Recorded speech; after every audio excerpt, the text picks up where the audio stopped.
اچھا صاحب، میں اس حوالے سے ایک آخری سوال کروں گا جس کو تھوڑے سے ایسے لوگ جن کا مستشرقین ٹائپ کہیں یا جو اسلام پہ جو اعتراضات آج کل جی لوگ کر رہے ہیں، ان میں سے میں نے یہ دیکھا اور کچھ اور لوگ بھی، وہ یہ کہتے ہیں بھئی یہ تو اتنا عجیب کردار نظر آتا ہے بیوی کا بھی اور خلیفہ کا بھی، کہ ایک باغ ہے اور اس کو اتنا زیادہ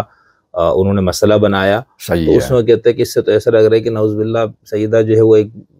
مال پرست خاتون تھی، صحیح اور ان کو یہ تھا یار اس کے لیے وہ اتنے زیادہ وہ ہوا صحیح کہ ہے، انہوں نے نہ صرف ٹکر لے لی بلکہ وہ ناراض رہی، خلیفہ سے بات نہیں کی، جنازہ نہ جی پڑھانے کا اشارہ کیا، جی جی جی تو اس میں وہ کہتے ہیں وہ ایک زاہدہ خاتون ہونا چاہیے، ان کو یہ کیا، تو اس کا کیا ہے؟ جی بالکل صحیح آپ نے فرمایا کہ جناب فاطمہ نے دنیا سے کچھ نہ لیا، ٹھیک ہے، اور قرآن کی نقطہ نگار سے آپ فقط معصومہ نہیں ہے، عصمت کبریٰ کی مالکہ ہے۔ جناب مریم کے لیے اگر ایک آیت ہے ان اللہ اصطفیٰ کی وطہرہ کی واصطفیٰ کی علی نساء العالمین، تو جناب زہرا کے پورے خاندان کا انتخاب ہے، صحیح، انما یرید اللہ لیذھب عنکم الرجس اہل البیت کہہ کر۔ تو جناب زہرا سلام اللہ علیہا کی ایک روایت جناب بی بی عائشہ کی ہے، ما رأیت احدا اصدق من فاطمہ غیر ابی، ہاں، پیغمبر کے علاوہ ہم نے کسی کو کسی بھی مسئلے میں سب سے زیادہ جو سچا جو وجود نظر آیا وہ وجود فاطمہ ہے، ٹھیک ہے، یہ جناب عائشہ کے بقول۔ اور اس کے علاوہ دیکھو مباہلہ میں جناب فاطمہ کو لے کر جاتے ہیں، پھر کہتے ہیں کہ وہاں پر کیوں گئے؟ وہاں پر مباہلہ میں گواہ رسالت بن کر۔ جناب فاطمہ صدیقہ کبریٰ ہے، آپ سے گناہ کا کوئی تصور نہیں ہے، تو یہاں پر اب دنیا میں ایک تو یہ ہے کہ دیکھو پیغمبر نے جب فرمایا کہ میں دنیا سے جا رہا ہوں، تو بی بی عائشہ کی روایت ہے کہ جناب فاطمہ روئی، اس کے بعد پیغمبر نے کچھ کانوں میں کہا، آپ ہنس پڑی۔ تو پیغمبر کی رحلت کے بعد جناب عائشہ نے اس سے پہلے پوچھا تو آپ نے فرمایا میں پیغمبر کے راز کو جب تک پیغمبر زندہ ہے اوٹ نہیں کر سکتی، لیکن پیغمبر کی وفات کے بعد جناب عائشہ نے سوال کیا تو آپ نے فرمایا کہ پیغمبر نے پہلے مجھے فرمایا کہ میں دنیا سے جا رہا ہوں، تو میں رو پڑی۔ اس کے بعد دوسری مرتبہ بابا نے میرے کان میں کہا کہ سب سے پہلے میرے اہل بیت میں سے جو مجھ سے ملحق ہو جائے وہ تم ہو، یعنی میرے جانے کے بعد تم نے زیادہ زندہ نہیں رہنا ہے۔ تو مجھے اتنی خوشی ہو گئی، میں ہنس پڑی۔ تو بی بی کو پتا ہے کہ میں اب مختصر دنوں کے لیے ہوں، ٹھیک ہے، اب لے دربار تک جائے تو وہ مال لے کر کیا کرے، ہے نا، یعنی ان کی زندگی کے ساتھ اس کا کوئی میچ نہیں ہے۔ لیکن چونکہ خلیفہ نے یہ حدیث پیش کی کہ پیغمبر کی کوئی وراثت نہیں ہے، تو دراصل آپ مال کے لیے نہیں، آپ حکم قرآنی کو زندہ کرنے کے لیے گئی، ٹھیک ہے۔ خلیفہ نے کہا کوئی وراثت نہیں ہے، آپ نے کہا نہیں، وراثت ہے، ہر نبی کی وراثت ہے، ہر نبی کے آل اس نبی کے وارث بنتے آئے ہیں، اور آج تک کوئی مثال آپ کو انبیاء کی زندگی میں نہ ملے کسی ایک نبی کی وراثت مالی نہ ہو، ہر نبی کے وراثت مالی ہے، جسے شیعہ سنی روایتوں نے متفقہ طور پر بیان کیا اور مفسرین نے بھی اسے قبول کیا اور اسے بیان کیا، اس پہ ان کی استدلال ہے، ان کی دلیلیں ہیں، ان کے بیانات ہے، تشریحات ہے۔ آپ فقط وہی جناب فخر رازی کی تفسیر اٹھا کر دیکھیں تو آپ کو بہت ساری چیزیں ملے۔ اس کے علاوہ دیکھو پیغمبر کی وراثت نہیں ہے کہہ کر دیکھو خمس کا انکار، فے کا انکار، فدق کا انکار، وراثت کا انکار، تو دراصل آپ دربار میں گئی اس لیے کہ فے بھی موجود ہے، فدق بھی موجود ہے، وراثت بھی موجود ہے، اور خمس بھی آل رسول کا حق ہے،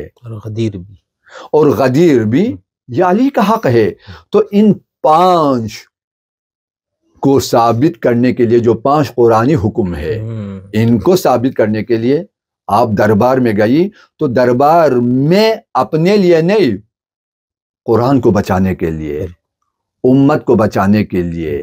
نظام الہی کو بچانے کے لیے آپ دربار میں گئی۔ ہاں مطلب اس طرح دیکھنا، ویسے اس کو صرف اس طرح دیکھے کہ ایک جائیداد پلاٹ کا مسئلہ، تو وہ جو ظاہر ایک زاہدہ طیبہ طاہرہ آپ ان کو اس طرح سے بنا رہے کہ وہ اس طرح، تو یہ ساری یہ بہت اہم بات ہے جو آپ نے اس طرح اشارہ کیا۔ اور میرے خیال سے کچھ لوگ تو اس کو یوں کہتے ہیں کہ نہیں فدق تو صرف ایک وہ تھا، اصل تو وہ اس پورے جو کیا کہتے ہیں خلافت اور اس کا کیس تھا وہ، ٹھیک ہے، کچھ لوگوں نے اس کو یوں کر کے پیش کیا، لیکن آپ نے یہ، میں نے کسی اور سے اس طرح سے نہیں، یہ بات بہرحال میری کم علمی ہوگی، جو آپ نے جن 4-5 پوائنٹس کو بتایا نا کہ ان کو بچانے کے لیے یہ ساری جد جو ہوتی ہے، بہت اہم ہے بات۔ اچھا، اس میں اگر چلو بی فاطمہ کو یہ باغ مل جاتا مثال ان کے حق کے طور پر، تو کیا وہ آپ نے صرف اپنے اور اپنے بچوں کی اس کے لیے رکھنا تھا، یا آپ اس کو ناظمہ بن کر اس کو غربا، یتامہ، مساکین جو باقی چیزیں بتائے آپ اس کی انتظامی وہ مانگ چاہ رہی تھی، یا باقاعدہ کہ بس یہ میں اور میرے بچوں کو اس سے وہ ملے؟ ممکن ہے اگر خلیفہ اگر دیتے تو آپ ممکن ہے نہ لیتی، چونکہ آپ فقط اس لیے گئی کہ یہ حق ہے، یہ قرآن حق ہے۔ آیہ ذی القربہ نے کہا حق دو، پیغمبر نے حق دیا، خلیفہ نے حق کو لیا، تو آپ نے کہا یہ میرا حق ہے، ٹھیک ہے۔ اگر خلیفہ اگر مانگتے تو یہ تو 3 دن کی روٹیاں دے اور مکمل قرآن کا سورہ نازل ہو جائے، 31 آیتیں نازل ہو جائے، وَيُطْعِمُونَ الطَّعَامَ عَلَىٰ حُبِّهِ مِسْكِينًا وَيَتِيمًا وَأَسِيرًا، دنیا سے کچھ نہ لیا، انما نطعمکم لوجہ اللہ لا نرید منکم جزاء ولا شکورا، بالکل جزا تو دور کا شکریہ بھی نہیں، بالکل ہمیں کچھ نہیں چاہیے، وجہ اللہ، خدا کی رضایت۔ اسی وجہ سے کہا ان اللہ یرضی لرضا فاطمہ، خدا فاطمہ کی رضایت پہ راضی ہوتا ہے، فاطمہ کے غضب پہ خدا غضبناک ہوتا ہے۔ یعنی یہ کسی غیر معصوم کے لیے ممکن ہے یہ تصور ہو؟ اس روایت کو شیعہ اور سنی دونوں نے مانا ہے، بالکل۔ یہ ایک مشہور و معروف روایت ہے کہ جس میں یہ نہیں ہے کہ خدا کی رضا پر فاطمہ، کہا فاطمہ کی رضا پر خدا راضی ہے، یعنی یہاں سے مقام سیدہ کس بلندی پر ہے، آپ عصمت کی کس منزل پر ہے، یہ ہمارے سمجھ میں آ جائے۔ بالکل بالکل، بہت اچھا، بہت زبردست، اس موضوع پہ اس انداز سے، اس قدر تمام جہاد سے میرے خیال سے گفتگو میں نے تو کئی اس طرح سے نہیں سنی، لیکن یہ کہ بہت اچھا آپ کا اپنا جو علم، مطالعہ، فکر اور یہ سب چیزیں، اور اس کے ساتھ ساتھ آپ بالکل علمی لب و لہجہ، یعنی ایک ہوتا ہے نا کہ برا کہتے ہوئے یوں فلانا گستاخانہ، بالکل نہیں، نہیں وہ تو نہیں تو ہونا بھی نہیں چاہیے۔ دیکھو ابھی مثال طور پر آپ نے غامدی صاحب کا ذکر کیا، غامدی صاحب ایک علمی شخصیت ہے، ٹھیک ہے، ان کا اپنا نظریہ ہے، ہمارے بہت سارے لوگ ان پر شدید تنقید کرتے ہیں، تو میں اس کا مخالف ہوں۔ دیکھو آپ ان کے علمی باتوں کا علمی جواب دے، بالکل، وہ ایک مفکر ہے، اور علمی جواب دینے کے لیے آپ کو برا بلا کہنے کی ضرورت نہیں، وہ ایک مفکر ہے، وہ حق رکھتا ہے، جو انہوں نے تحقیق کی، جس نتیجے پر پہنچا وہ پیش کرے، ضروری نہیں ہے آپ اسے قبول کرے، آپ رد کرے تو توہین نہ کرے، آپ علمی دلیل لاؤ، اس علمی بنیاد پر یہ ضعیف ہے۔ جس طرح میں نے ابھی عرض کیا کہ انہوں نے کہا کہ دونوں کی دلیلیں ہمیں پیش کرنے کی ضرورت ہے، یک طرفہ طور پر جا رہے ہیں، بھئی دوسری دلیل اس کا تو تذکرہ ہی نہیں کر رہے ہیں، ٹھیک ہے، اور خود فیصلے بھی کرتے جاتے ہیں۔ محقق نظریے کو بیان کرتا ہے، فیصلے کو قارئین پر چھوڑے، میرے قارئین، ابھی میں فیصلہ نہیں کر رہا، ٹھیک ہے، میرے قارئین نے مجھے سنا، وہ کیا فیصلے کرتے ہیں، وہ دلیل کو سن کر،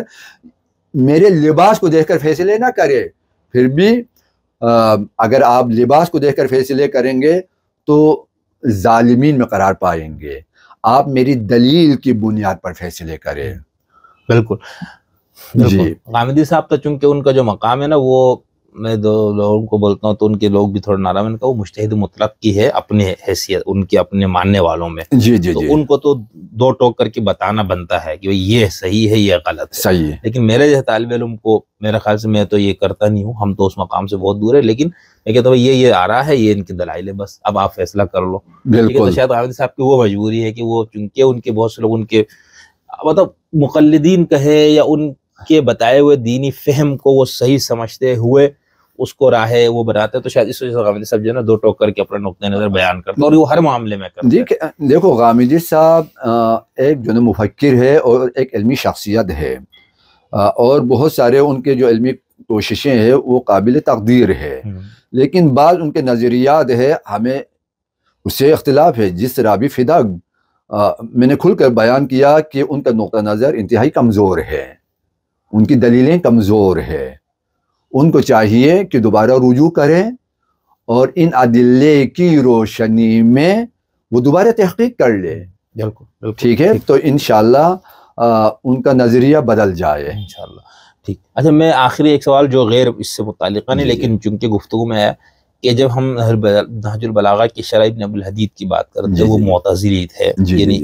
شیعہ معتزلی کہیں گے، خالص معتزلی؟ نہیں، اہل سنت. صحیح ہے. نہیں، وہ اصل میں اس پہ بھی ایک بحث ہے نا کہ کچھ ایسے لوگ تھے جو فقہی اور اعتقادی طور پر، یعنی وہ کچھ پہلو میں معتزلائی تھے، لیکن وہ تشیع کی ان پہ نہیں، تشیع سے ان کا کوئی تعلق نہیں ہے، جس طرح نہج البلاغہ پر جناب محمد عبدو کی شرح موجود ہے. ہاں ٹھیک. لیکن میں سوال میرا یہ ہے کہ ابن ابی الحدید کی جو شرح ہے، اس شرح کے جو مندرجات ہے، کیا وہ شیعہ تمام لوگ ان مندرجات سے اتفاق کرتے ہیں، یا کسی شیعہ کو کیا کوئی بندہ نہج البلاغہ، کیونکہ میں نے یہ کئی جگہوں پر دیکھا ہے کہ بھائی شیعہ لوگ یہ بات کرتے ہیں ابن ابی الحدید نے ایسے لکھا ہے، تو کیا ابن ابی الحدید کی شرح کو لے کر شیعہ پہ حجت قائم کیا جا سکتا ہے؟ جس طرح دیکھو ہمارے لیے وہ حجت نہیں ہے، لیکن وہ ایک بات کرتے ہیں تو مثال کے طور پر وہ اس مکتب کا نہیں ہے، مکتب کا نہ ہوتے ہوئے وہ اس نتیجے پر پہنچے تو یہ نتیجہ محترم ہے. ٹھیک ہے، جیسے میں کہتا ہوں بھائی دیکھو شیعہ لوگ یہ بات کرتے ہیں کافی میں یہ لکھا ہے یا نہج البلاغہ میں، نہ یہ وہ تو بات بنے ایک شیعہ تو پھر اس کی تعویل دے نا بھائی یوں فلاں مطلب یوں تھا، یہ منسوخ ہے، وہ انکار نہیں کرے گا، یعنی یہ نہیں ہو سکتا کہ تم کافی سے مجھے کون دلیل دے رہے ہو، شیعہ تو نہیں کہے گا. صحیح ہے. تو کیا اسی طرح ابن الحدید کی شرح سے کسی شیعہ، کیونکہ میں نے کئی کتابوں میں دیکھا ہے کہ لوگوں نے لکھا اچھا شیعوں کا یہ عقیدہ ہے، جبکہ ابن ابی الحدید نے ایسا لکھا ہے اس کو الٹ، تو بھائی ابن ابی الحدید کو شیعہ تو اپنا مانتے نہیں ہے، وہ شیعہ نہیں ہے، انہوں نے حضرت علی کے تائید کہتے ہیں. دیکھو آپ کی ایک دلیل ہے، کسی اور آپ کے مخالف نے بھی آپ کی وہی بات کی، تو یہ تائید ہے، نہ کہ آپ اس کی بات کو اس سے لے رہے ہیں، وہ تائید ہے. خود ابن ابی الحدید کا عقیدہ اس نے خود شرح نہج البلاغہ کے ابتدا ہی میں اس نے لکھا کہ اس اللہ کا شکر ہے کہ جس نے مفضول کو فاضل پہ مقدم کیا. ٹھیک ہے، ادھر سے پتہ چلتا ہے کہ وہ کس مکتب کا ہے. تو ہم تو مولا علی کو ہر جہت سے فاضل جانتے ہیں. تو کلیئر ہے شیعہ نقطۂ نظر. تو میں صرف یہ سوال اس لیے پوچھنا چاہ رہا تھا کیونکہ شیعوں کے اوپر نقد پہ بھی جو کتابیں ہیں نا، اس میں ابن ابی الحدید کا حوالہ دیکھ کر کچھ سنی یا جو بھی شیعہ پہ تنقید کرنے والے وہ مقدمہ یہ قائم کرتے کہ شیعوں کا یہ نقطۂ مثال کے تو اس میں ابن ابی الحدید نے شاید ایک روایت نقل کی حضرت علی سے، اب وہ نہج البلاغہ میں نہیں ہے، وہ شرح میں اختلافی باتیں بھی کافی ہے. بالکل. تو اس میں یہ کہ حضرت علی نے کہا کہ فدق کے معاملے میں وہی رکھوں گا رویہ جو خلیفہ اول اور خلیفہ ثانی نے رکھا، اور میں اسی پہ راضی ہوں. اس طرح کے کلمات نہج البلاغہ سے ہے. تو بھئی کیا یہ والی بات شیعہ کے لیے دلیل تو نہیں بن سکتی؟ نہیں ہے کہ حضرت علی نے اپنی وہ جو خطبہ نہج البلاغہ موجود ہے اس میں کہی ہو. دیکھو آپ کسی بھی علمی شخصیت کی بات حجت نہیں ہے، وہ شرح ہے، شارح ہے، اس کو اس حدیث سے یہ بات اس کی سمجھ میں آ جاتی ہے، آپ کوئی اور بات سمجھ لیتے ہیں. ہمارے پاس حجت فقط قرآن ہے، اس کے بعد پیغمبر اور آل رسول کی حدیثوں کے علاوہ کوئی تیسری چیز اقوال میں حجت نہیں ہے. ٹھیک ہے، لیکن یہ تائید ہے، معیدات ہے. مثال کے طور پر آپ کے پاس ایک محکم دلیل ہے، ایک قرینہ ادھر سے بھی آپ کو ملے تو یہ تائید ہے. دیکھو یہ فقط میری بات نہیں ہے، اس نے بھی یہی سمجھا ہے. بالکل تو بالکل یہ اس حیثیت سے ہم دیکھتے ہیں. بالکل ایسے ہی نہیں. بہت صاحب میں بہت زیادہ آپ کا ٹائم لے لیا میں نے، اتنا وہ نہیں تھا مجھے، کیونکہ آپ نے آگے بھی آپ کا پروگرام تھے، اس میں آپ نے تشریف لے کے جانا ہے. اور انشاءاللہ رمضان میں آغا صاحب سچ ٹی وی پہ جی پورے رمضان آپ دیکھیں گے، ان کو لازمی آپ استفادہ کریں. اور اگر کسی براہ راست محفل میں بھی آپ کو آپ کے پتہ لگے ڈاکٹر صاحب کو کہیں، تو آپ وہاں جائیں، ان سے ملے، تو کرے. بہت بااخلاق، بہت تحمل مزاج، بہت عاجزی انکساری والی علمی شخصیت ہے. آپ جو سوال جس لب و لہجے میں کریں گے، ڈاکٹر صاحب کی طرف سے اس کا جواب انشاءاللہ انتہائی تحمل کے ساتھ اور انتہائی عاجزی کے ساتھ ایک بہت علمی جواب ہوگا. تو رمضان میں آپ سچ ٹی وی پہ آپ دیکھتے رہیں. پورا قرآن کے حوالے سے، چونکہ آپ پی ایچ ڈی ہے قرآنیات میں، مطالعہ اس پہ ہے، دیگر فرق کے تفاسیر اور علوم اور ان پہ بھی گہری نگاہ ہے، تو آپ انشاءاللہ ان سے بہت کچھ سیکھ پائیں گے. اور میں انشاءاللہ دوبارہ اگر آغا صاحب، چونکہ آج کل وہ اپنے اس پروگرام کے وجہ سے بہت زیادہ مصروفیت ہے، لیکن یہ میرے لیے انہوں نے اتنا ٹائم نکال کے، یہ میری بس اللہ کی طرف سے کوئی تائید ہے میرے خیال سے کوئی، تو اس لیے میں وہ اس پہ ہوں. لیکن انشاءاللہ رمضان میں آپ سچ ٹی وی پہ ضرور آغا صاحب کی ساری چیزیں، اور یوٹیوب چینل پہ، باقی جگہوں پر آپ فیس بک وغیرہ پہ بھی ان کو فالو کریں، تو آپ کو بہت کچھ سننے اور سیکھنے کو ملے گا. تو بہت شکریہ، پھر آپ سے ملاقات.